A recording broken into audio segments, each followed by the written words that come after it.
από αυτό το εδάφιο θα πάμε και σε άλλα σημεία στη Γραφή, αδελφοί, να δούμε, θα μιλήσουμε για την αγρύπνια. Λέει στο 13 εδάφιο ο Απόστολος Παύλος, αγρυπνείτε, στέκεστε εν τη πίστη, αν βρίζεστε, ενδυναμούστε, πάντα τα έργα σας ας γίνονται εν αγάπη. Αμήν. Προτροπή προς εμάς, προτροπή προς εσένα, προς εμένα.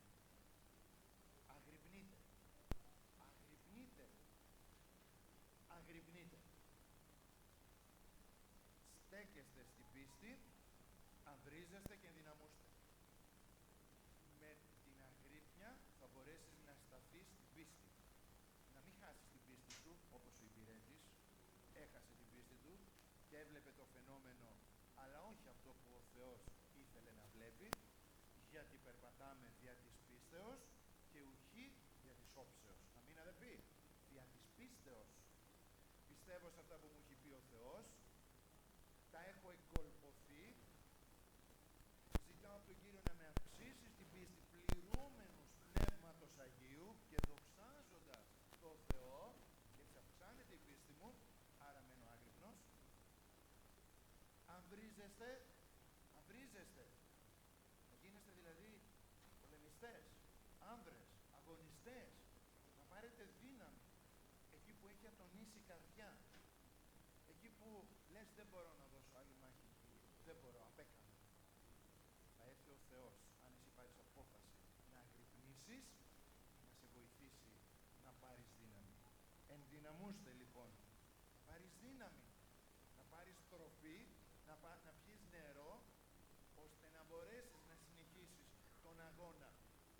Όχι σαν τον Ηλία, ο οποίος έχασε τη δύναμή του, αν και πριν είχε ο Θεός ένδοξα περπατήσει μαζί του και κάνει να πέσει φωτιά να καεί θυσία, μόλις άκουσε το λόγο εκείνης της γυναίκας, διάβολος ήταν πίσω από αυτή τη γυναίκα, ότι θα σε πιάσω και θα σε σκοτώσω, έχασε τη δύναμή του. Μα ο Ηλίας έχασε τη δύναμή του. Την έχασε. Την έχασε. Γι' αυτό μην στεναχωριέσαι αν χάσει τη δύναμή σου. Να στεναχωριέσαι και να στεναχωριέμαι αν δεν αγρυπνώ. Εκεί να στεναχωριέμαι. Γιατί αν αγρυπνώ, τότε θα έρθει ο Θεός να με δυναμώσει ξανά. Δόξα τω Θεώ, θα έρθει. Γιατί είναι λόγος Θεού. Δεν το λέω εγώ, αδελφοί, το λέει ο Κύριος. Δόξα στο Θεό. Αλλά αυτό είναι σε εμάς, είναι η αγρύπνια. Αγρύπνια. Πάντα τα έργα σας, όλα τα έργα σας, να γίνονται εν αγάπη. Ό,τι και αν κάνετε, με τους αδελφούς, με τους συγγενείς, με τους γνωστούς, με τους γείτονες, με τους συναδέλφους, με παιδιά, με μεγαλύτερους, να γίνονται εν αγάπη. Εν αγάπη. Θέλει ο Θεός, αδελφοί, να μας κάνει, και το έχει πει, το έχει υποσχεθεί ότι θα το κάνει ο Θεός, αρκεί εμείς να πάρουμε σωστή θέση, να μας κάνει εκκλησία αγάπης. Αυτό το κάνει ο Θεός, αν εμείς συνεργαστούμε όμως. Δεν θα έρθει με το ζόρι να μας κάνει εκκλησία αγάπης ο Κύριος, αν εμείς αγρυπνήσουμε, αν εμείς μείνουμε στην προσευχή, στα γόνατα, στην εξήτηση, αδελφοί, θα έρθει ο Θεός να μας κάνει εκκλησία αγάπης. Αμήν, αδελφοί. Έρχεται τώρα ο Θεός να μας εξηγήσει μέσα από το Λόγο Του τρεις καταστάσεις αγρύπνιας. Θέλω να τους δώσουμε σημασία. Και αν θέλετε κι εσείς να γυρίσουμε τη γραφή μας στην Καινή Διαθήκη, τρεις καταστάσεις αγρύπνιας. Πρώτη, 1036 σελίδα. Εφεσίους, 5ο κεφάλαιο. Διαβάζω από 3 εδάφιο.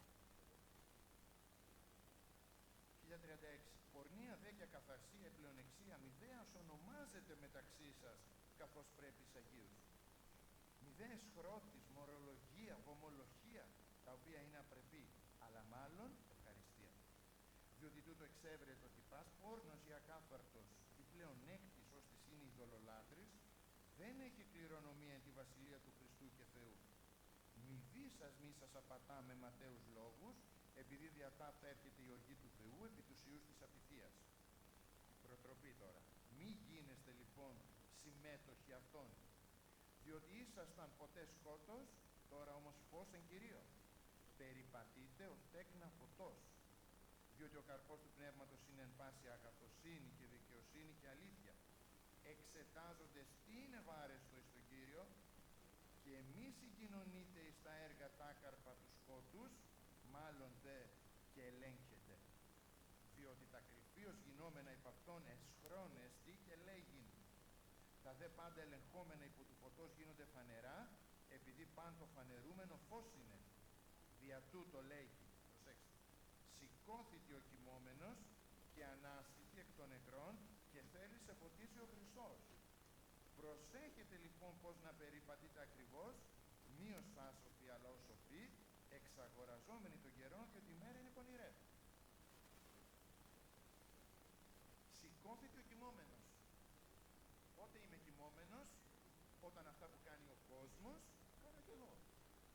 Αυτά που έκανα στην παλιά μου ζωή, τα κάνω και πάλι. Αυτά που ο κόσμος, οι συνήθειες του, κάνει ο κόσμος, έχω αφήσει ανοιχτή την καρδιά μου και το μυαλό μου και τα έχω εγκολπωθεί και εγώ. Και τα κάνω και εγώ. Και δεν μπαίνει φόβος Θεού στην καρδιά μου. Από τι κάνω τώρα? Εγώ ένα παιδί του Θεού συγκοινωνώ με αυτά που κάνει ο κόσμος? Γίνομαι συγκοινωνός και κοινωνός με αυτά που κάνει ο κόσμος? Και όχι μόνο αυτό, παίρνω αυτό που κάνει ο κόσμος και το φέρνω μέσα στην Αγία κοινωνία των αδελφών. Γι' αυτό εδώ ο Παύλος, αδελφοί στους Εφεσίους, τους μιλάει, ήσασταν ποτέ σκοτάδι, τώρα είσαστε φως. Αμήν αδελφοί. Ήμασταν σκοτάδι, μας έκανε ο Θεός φως. Δεν μπορεί τώρα ο Θεός μας έκανε φως και φωτίζει, ο φωτισμός του Ευαγγελίου και του Χριστού, να ξαναγίνω σκοτάδι. Μπορεί, αν εγώ το επιτρέψω, αν εγώ δεν αγρυπνήσω, αν εγώ δεν αγωνιστώ, αν εγώ δεν προσέξω, και θα δικαιολογήσω κιόλας το κοσμικό μου φρόνημα. Θα το δικαιολογήσω. Έχω 1002 δικαιολογίες να σας πω για αυτό που έχω, αν το έχω εγκολπωθεί. Αλλά λέει ο Κύριος, όχι μόνο να μην δεχόσαστε, να μην γινόσαστε κοινωνοί και συμμέτοχοι, αλλά να εξετάζετε τι είναι βάρεστο εις τον Θεό. Αυτό που πάω να κάνω, αυτό που θέλω να κάνω, εκεί που θέλω να πάω, που θέλω να πω, είναι βάρεστο στο Θεό. Εξέτασε το. Είναι άγρυπνος δηλαδή, αυτό είναι αγρύπνια. Άγρυπνος, να το εξετάσω. Πριν μιλήσεις, σκέψου, έλεγε ο παππούς μου, πριν μιλήσεις, φούτα τη γλώσσα σου στο μυαλό σου. Δεν το καταλάβαινα. Δεν το καταλάβαινα τι εννοούσε. Ο παππούς μου το έλεγε. Αλλά αργότερα τότε στη γραφή. Μην βιαστείς να μιλήσεις. Πας να πεις μια κατηγόρια, ένα κουτσομπολιό. Περίμενε. Το θέλει ο Κύριος. Άγρυπνος. Άγρυπνος. Δεν το θέλει. Ας το κλείσω καλύτερα. Ας μην μιλήσω καλύτερα. Σώθηκες. Σώθηκες. Θα σου δώσει φωτισμό ο Κύριος. Θα σε ευλογήσει ο Κύριος. Τα κρυφίως γινόμενα υπ' αυτών τους ανθρώπους, εσχρόνεστη, και να τα πεις κιόλας. Τα κάνουν και τα λένε πλέον, έτσι, και τα δείχνουν και τα διαφημίζουν. Αλλά στο παιδί του Θεού να τα λέει και να τα κάνει, μάλλον λέει, μάλλον δεν, και να τα ελέγχεται. Να τα φανερώνετε δηλαδή. Να τα φανερώνετε, να λέτε αυτό είναι αμαρτία, δεν το θέλει ο Θεός. Δεν αρέσει το Θεός αυτό. Και έρχεται και λέει στο 14, δια τούτο, είναι συμπερασματικό, λέει, σηκώθητη ο κοιμόμενος, σήκω, κοιμάμαι, σήκω, ξύπνα, και ανάστητη εκ των νεκρών, φύγε από τους νεκρούς. Φύγε από τη ζωή που είναι για τους νεκρούς. Έλα στη ζωή των ζωντανών.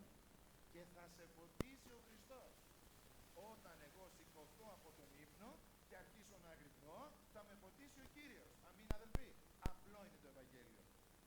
Και προσέξτε, συμπληρώνει, πώς να περιπατείτε ακριβώς, όχι ως άσοφοι, αλλά ως σοφοί. Άρα υπάρχει ο χριστιανός ο σοφός και ο χριστιανός ο άσοφος.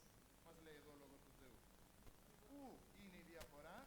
Ότι ο σοφός χριστιανός εξαγοράζει τον καιρό. Δεν αφήνει να περνάει έτσι, από εδώ και από εκεί, με πράγματα του κόσμου, με μέριμνες του κόσμου, γιατί οι μέρες είναι πονηρές. Γιατί να ζήσω ζωή του κόσμου Γιατί να γίνω άφρονος, όπως λέει πιο κάτω, και να μεθύω με τις μέθες και τα κρασιά του κόσμου αυτού, έτσι, δεν εννοούμε το κρασί αυτό καθ' αυτό, αν και αυτό μπορεί να μεθύσει, αλλά με μέθη μέσα από κάποια κοσμική επιθυμία, να με υπνοτίσει, να με ζαλίσει, μια κοσμική επιθυμία. Μη ζαλίζεσαι με τις κοσμικές επιθυμίες, αλλά πληρούστε Πνεύματος Αγίου. Αλληλούια. Και να ψέλνετε, λέει, ύμνους και οδές πνευματικές. Άρα, όχι συμμετοχή με τον κόσμο. Αυτή είναι η πρώτη αγρύπνια. Πάμε στη δεύτερη, 1047 σελίδα. Να δούμε δεύτερη αγρύπνια. Α Θεσσαλονικής, 5ο κεφάλαιο, 3 εδάφιο. 1047, 5ο κεφάλαιο, 3 εδάφιο. Λέει ο Απόστολος Παύλος στους Θεσσαλονικείς. Επειδή όταν λέγουσι ειρήνη και ασφάλεια, τότε επέρχεται από αυτούς ευνίδιος όλεθρος, καθώς οι οδύνες στην εγκυμονούσα και δεν θέλουσι εκφύγει. Αλλά εσείς, αδελφοί, δεν είστε εν σκότη, ώστε ημέρας της καταστάσεως κλέπτης. Πάντες εσείς είστε ή φωτός και ή ημέρας. Δεν είμαι θανικτός ουδέ σκότους.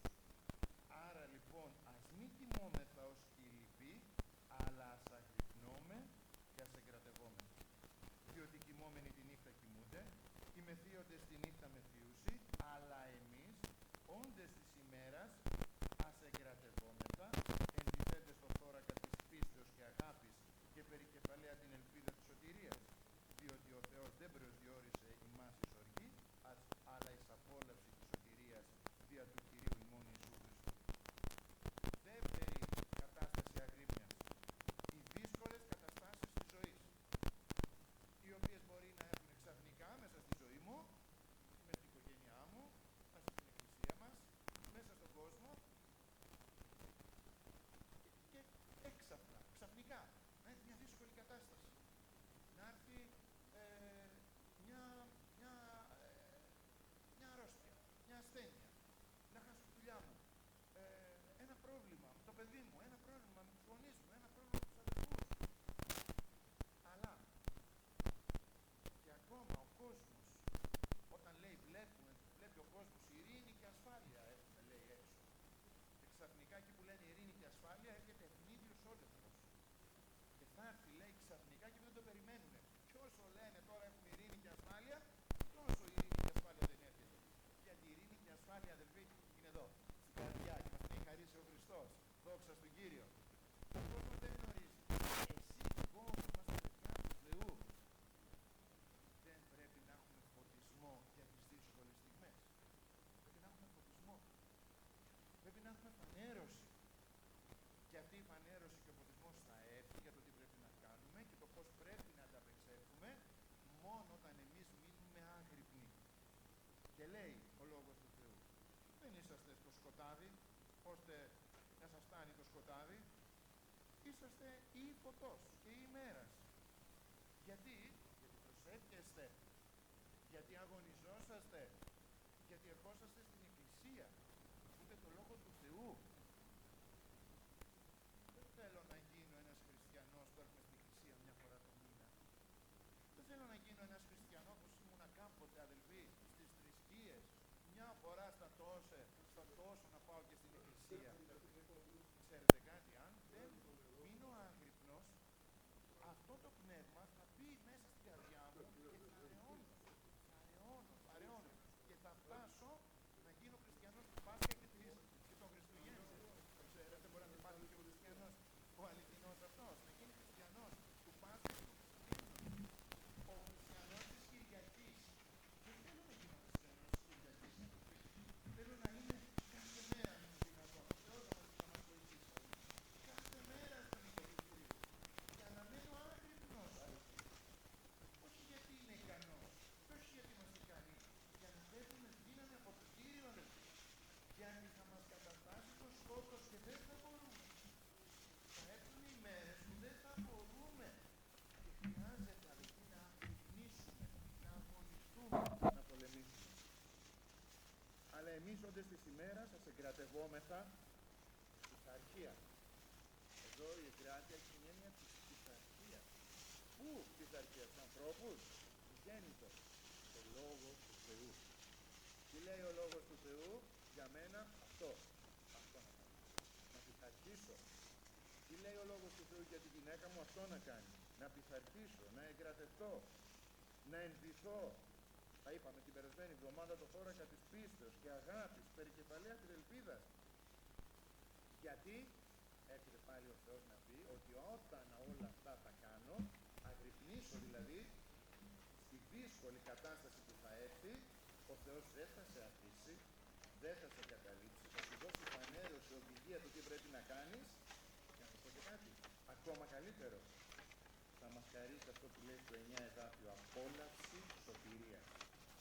Απόλαυση, περιποίηση λέει το κείμενο, σημαίνει απόκτηση, κατοχή, διατήρηση, σωτηρίας.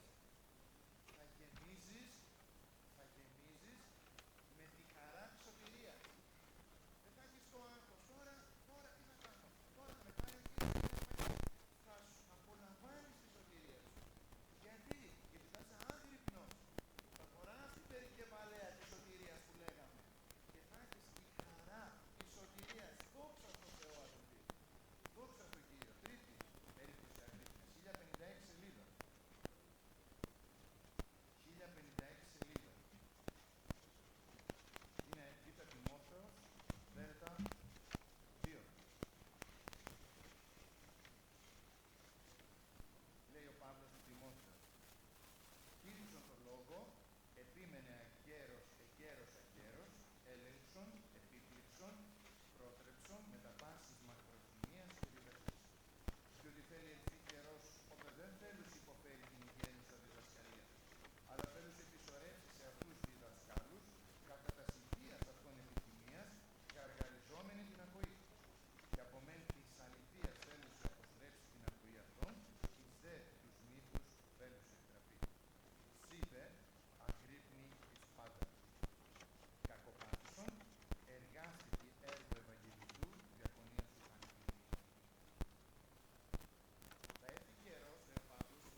κοσμικό ποιος στις μέρες μας, ώστε να με κάνει να χάσω τη βασιλεία του ουρανού.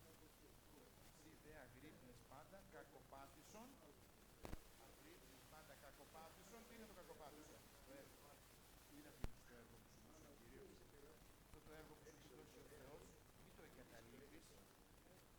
Επιμελήσου. Σου έχει δώσει ο Κύριος αυτό το έργο που θα κάνεις. Κάνε τη διακονία σου, πώς το λέει η Γραφή, πλήρη. Πλήρη. Αλλά θέλει κακοπάθεια. Θέλει κακοπάθεια. Το έργο του Θεού είναι κακοπάθεια. Το αποδέχεσαι? Από αμήν μέσα στην καρδιά μου, δόξα στον Κύριο. Κακοπάθησε και ο Κύριος θα σε ευλογήσει πολύ. Τελειώνοντας, αδελφοί, διαβάζω από το Λουκά. Ας είναι οι οσφύες σας περιεζωσμένοι, η λίχνη σας και όμενοι. Διαβάζω 9-18, αν θέλει κάποιος να το δει, 35 δάφιο. Ας είναι οι οσφύες σας περιεζωσμένοι, και η λίχνη και όμενοι. Και εσείς όμοιοι με ανθρώπους, ήτινες προσμένους στον Κύριο αυτόν, πότε θέλει επιστρέψει εκ των γάμων, δια να ανοίξως οι ευθύσεις αυτών όταν έρθει και κρούσει. Μακάρι οι δούλοι εκείνοι τους οποίους ελθόν ο Κύριος θέλει αυρή αγρυπνούντας, αληθώς σας λέγω ότι θέλει περιεζωστεί και καθίσει αυτούς εις την τράπεζα και ελθόν εις το μέσο θέλει περιεζωστεί. Θα μας υπηρετήσει ο Χριστός. Ποιος? Ο Χριστός, ο ίδιος, με τα χέρια του τα ματωμένα, αδελφοί.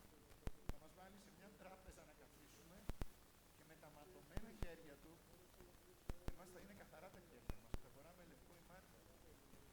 Αλλά εκείνου το ημάτιο δεν θα είναι ολόλευκο, θα είναι βεβαμένο με αίμα. Για να μας θυμίζει τη θυσία που έκανε στο Σταυρό του Γολγοθά. Αλλά αυτά τα χέρια, αδελφοί, τα ματωμένα, και αυτά τα πόδια, αυτά τα τρυπερένα, αυτά θα μας υπηρετήσουν. Δεν αξίζει τον κόπο